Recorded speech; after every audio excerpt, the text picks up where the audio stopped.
स्थित आप सभी महानुभावों को मेरा प्रणाम। असीम सौंदर्य, पवित्रता और ज्ञान के प्रतीक इस विद्यालय परिषद को मैं नमन करता हूँ और इस विद्यालय के कीर्तिमान प्रतिष्ठा और उसमें छुपी आप सभी की वह वटवृक्ष जिसकी छांव में ये विद्यालय परिवार फल फूल रहा है, ऐसे कृतज्ञता अभिभूत और जीवन सौंदर्य के पारखी माननीय प्रिंसिपल महोदय को मैं नमन करता हूँ। ज्ञान सींचने वाले विद्वत शिक्षक समाज को मैं नमन करता हूँ। शासकीय उच्चतर माध्यमिक विद्यालय पाटन को तो पैसे देने चाहिए परंपरा और उसमें जन्मी आप सभी की शिक्षित और अनुयायी शिक्षा रूपी प्यास को नमन परंपरा और उसमें जन्मी आप सभी की शिक्षित और अनुयायी शिक्षा रूपी प्यास को नमन करते हुए नमन करता हूँ उस परम पिता परमेश्वर को जो मुझ पे वक्ता बन के बोल रहा है, आप में श्रोता बन के सुन रहा है और पंडाल के कर कर में विद्यमान उस अनुपम सौंदर्य से अभिवादन विदा कीजिए साहिल सेठ का।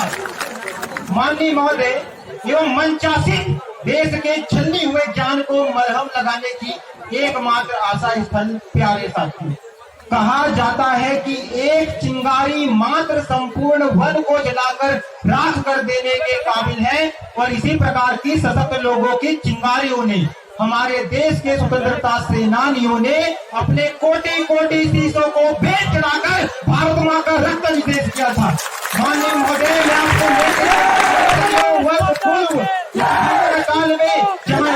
भव्य भवानी का दान किए हुए एक महिला 100 मर्दों पर रणभेरी के मुकाबले कर रही थी, तो वहीं उससे भी सदियों वर्ष पूर्व भारतवर्ष के अंदर एक ऐसे महानायक ने जन्म ले रखा था जो 110 किलो के वजन के साथ 81 किलो का भाला लिए और 72 इंच का कवच धारण किए हुए पूरे विश्व के बलशालियों को रणभेरी में चुनौती दे रहे थे। माननीय महोदय अनेक वीर जवानों की सोच दिए भूमि है और ये उन्हीं वीर जवानों की देन है जिसके कारण आज हम सभी यहाँ इस एक ही मंच के समीप शांति पूर्व तरीके से बैठे हुए हैं और ये उन्हीं की देन है जिसके कारण आज हम सभी यहाँ इस एक ही विद्या की आंचल अर्थात विद्यालय में शिक्षा को ग्रहण कर रहे हैं।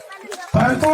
ये तो भी उस समय की राष्ट्रीयता एवं युवाओं का वो उत्साह, वो संघर्ष जिसने हमें आजादी दिलाई, परंतु आज के युवा में हमें इस प्रकार की भावनाएं बहुत कमी देखने को मिलती है। माननीय महोदय क्योंकि आज का युवा 4x4 की छोटी सी मोबाइल स्क्रीन पर अपने कोमल अंगुलियों के घर्षण मात्र से ऑनलाइन वीडियो को भावनाओं की इमोजी भेज रहा है और कहता है कि 4 बोतल वोडका और काम मेरा रोज का भारत का भविष्य तबाह कर रखा है। तो आखिर में सवाल ये आता है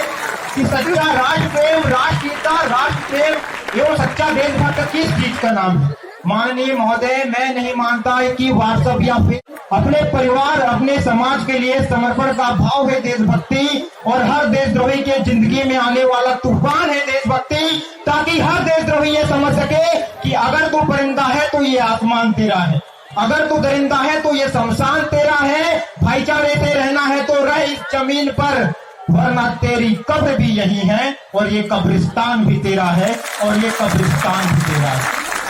माननीय महोदय असल मायने में हम ना एक ऐसे समाज में जीते हैं जहां पत्थर की मूर्त को लगते हैं 56 भोग और भूखे नंगे तड़पते सो जाते हैं लोग, भूखे नंगे तड़पते सो जाते हैं लोग। मजदूर को मजदूर समझिए, मजबूर नहीं, गरीब को काम दीजिए, दान नहीं, और अगर दान देने के इच्छुक हो तो जीते जी रक्त दान देकर मरने के बाद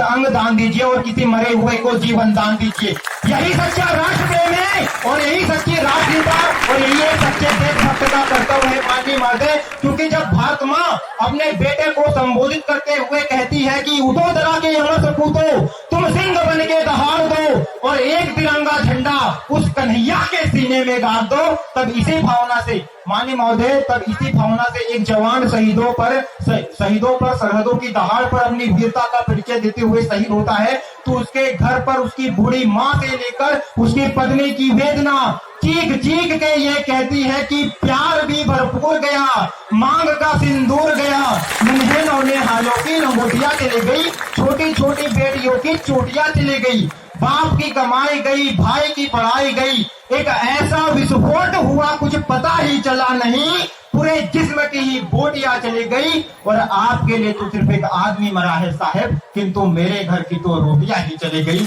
मेरे घर की तो रोटियां ही चली गई। माननीय महोदय, परंतु एक होती है राष्ट्रप्रेम की बात, परंतु एक शैक्षणिक बीमारी भी है जो हमारे परिवेश में फैली है। और बड़े आश्चर्य की बात है कि जिस देश ने पूरे विश्व के समक्ष नालंदा एवं तक्षशिला जैसे विश्वविद्यालय शिक्षा की बुनियाद रखी, आज विश्व के सर्वश्रेष्ठ विश्वविद्यालयों में हमारा एक भी विश्वविद्यालय नहीं आता। इसी तरह की कई शैक्षणिक बीमारियां हैं जो हमारे परिवेश में फैली है, और इन शैक्षणिक बीमारियों का जो कारण है ना, वो है हमारा आज का अंधविश्वास। और मेरे उद्देश्यों में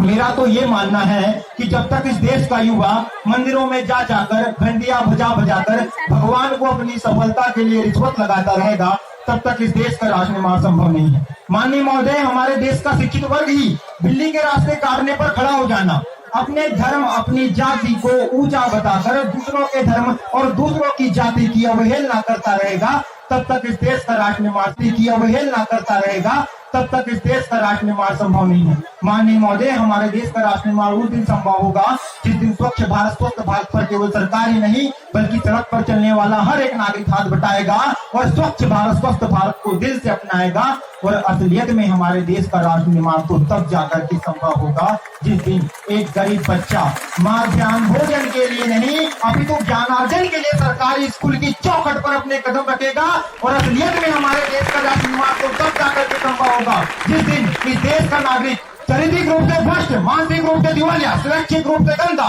नेत्र रूप से अंधा, स्वैच्छिक मान मूल्यों के आंकड़ों में जिन दिन व्यापन्नमय अखंड भारत को खंड खंड करता रहेगा, तब तक इस देश का राष्ट्र निर्माण संभव नहीं है। माननीय महोदय, इसीलिए तो कहा गया है कि बड़ी बड़ी बातें करने से कुछ नहीं होने वाला, छोटे छोटे प्रयास करने होंगे, क्योंकि ठोकर हमें पहाड़ों से नहीं पत्थरों से लगा करती। और एक ऐसी परिकल्पना थी स्वतंत्र भारत में विखंडित इस कानून व्यवस्था को अखंड बनाने की, और इसी के परिप्रेक्ष्य में 14 अप्रैल सन 1891 को भारत में एक ऐसे महानायक ने जन्म ले रखा था जिन्हें अस्पृश्य माना गया, जिन्हें दलित माना गया, जिन्हें अस्पृश्यवाद एवं जातिवाद के कई काले धक्कों का सामना करना पड़ा, परंतु इसके बावजूद भी इस महान व्यक्तित्व ने संपूर्ण भारतवर्ष को लोकतंत्र दे दिया। और ये हमारा लोकतंत्र केवल भारतवर्ष ही नहीं बल्कि विश्व का सबसे बड़ा लोकतंत्र इस रूप में जाना जाता है। परंतु बड़े आश्चर्य की बात है कि जिस व्यक्ति को स्कूल के अंदर प्रवेश नहीं करने दिया गया, जिस व्यक्तित्व ने स्कूल की 4 दीवारियों के बाहर बैठकर अपनी शिक्षा को ग्रहण की, जिस व्यक्तित्व को पानी पीने तक के अधिकार से वंचित रखा गया, जिन्हें अस्पृश्य माना गया, उन्होंने अस्पृश्यता का गला घोट के रख दिया। जिन्हें छुआ नहीं जाता था, जिन्हें भोजन नहीं करने दिया जाता था, उन्होंने छुआछूत एवं भोगवाद दोनों को ही मिटा के रख दिया।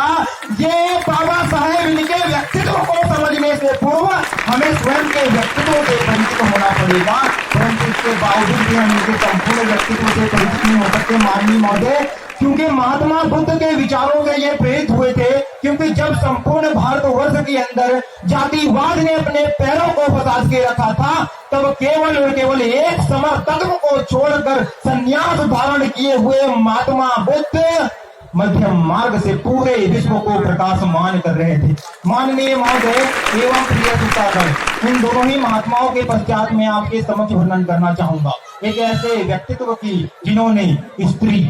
माननीय महोदय एवं प्रिय श्रोतागण, इन दोनों ही महात्माओं के पश्चात में आपके समक्ष वर्णन करना चाहूंगा एक ऐसे व्यक्तित्व की जिन्होंने स्त्री, प्रेम, वैराग्य, काम, वासना एवं इस संसार में व्याप्त संपूर्ण मोह माया को त्याग कर केवल योग साधना एवं सन्यासी जीवन को अपना भवन बनाकर वेद, ऋषि और उपनिषद की रचना करी और ये कह दिया कि उस परमात्मा में और इस जीवात्मा में कोई भी अंतर नहीं है। ऐसे अद्वैत व पूर्ण शांति को जोड़ने वाले आदि शंकराचार्य के अध्यात्म की ये भूमि है। माननीय महोदय, के समय आगे बढ़ता जाता है, अनेक महापुरुष सभी के समक्ष आते हैं, नानक सभी के सामने आते हैं, कबीर सभी के समक्ष आते हैं और एकता की बात करते हैं, परंतु भारत के योग और अध्यात्म का पारिपोषण तो माननीय महोदय तब जाकर के संभव होता है जिस दिन 1893 में एक भगवा चोलाधारी संत ये कह देते हैं कि हम सभी उस एक ही सुवर के अंश से निकल करके आए हैं और अंत में उसे एक ही सुवर के अंश में मिल जाएंगे।